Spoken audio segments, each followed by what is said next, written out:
Daily Life in Japan. Konnichiwa! Ayan, magandang buhay sa ating lahat. Bali ngayon ang last day namin dito sa Tokyo. At pabalik na kami ng Tochigi-ken. Actually, wala talaga sa plano naming umabot ng 4 na araw. Ang kaso, medyo nagkaroon ulit ng conflict sa sked. Pero carry boom boom lang din naman. At least, naipasyal namin ng mga bata at nag-enjoy sila.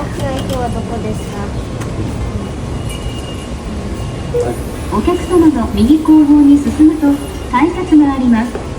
Yun nga, isa lang yung sagot. So, ayun na nga, habang pauwi kami at pasakay kami ng bus sa Tokyo, may nakita kaming robot na machine. Grabe na talaga technology dito sa Japan. Kaya kahit saan lupalop ka magpunta, hindi nakakatakot maligaw. So, anyways, ayan, lakad na naman ng labanan for today's video. Hinahanap namin yung station ng train pasakay papuntang Tokyo. Actually, isang station lang din naman to papunta sa bus station. Ang kaso, kung lalakarin namin, medyo malayo. 'Di ba? As if naman nalakarin namin. Kawawa ang mga bagets. So, ayan, habang hinihintay namin yung train na sasakyan namin, tamang sightseeing lang kami sa mga umaandar na train at pati na rin sa mga taong naglalakad. Saan kaya sila nanggaling no? Siguro sa malalayong lugar din. So anyways, ayan, nakababa na kami dito sa Tokyo Station. Ang kaso hindi namin alam yung palabas. Kaya nagtanong na lang si Daddy. At hanggang sa nakita na namin itong mismong bus station. Kaya ayan, agad-agarang bumili si Daddy ng ticket para diretso sakay na lang sa bus. At habang naghihintay kami, bumili na lang din ako ng McDo para sa brunch namin. At ayan, voila, nakasakay na rin kami. Para nga naming inarkila tong bus. Paano naman kasi iilan lang kaming mga nakasakay? O diba ang syala? Dito ko na talaga masasabing on time lahat ng mga hapon. Kasi tignan nyo guys, kahit walang sakay tong bus, pag sinabing gantong oras yung alis, ay bahala ka dyan mi, hindi ka nahihintayin. Kaya ayan, for the biyahe na ang mga mima. Dito na rin nagsisimula mag-tantrum si Fuego. Kung ano yung kinaismut namin papuntang Tokyo, siyang kabaliktaran naman pauwi ng Tochigi.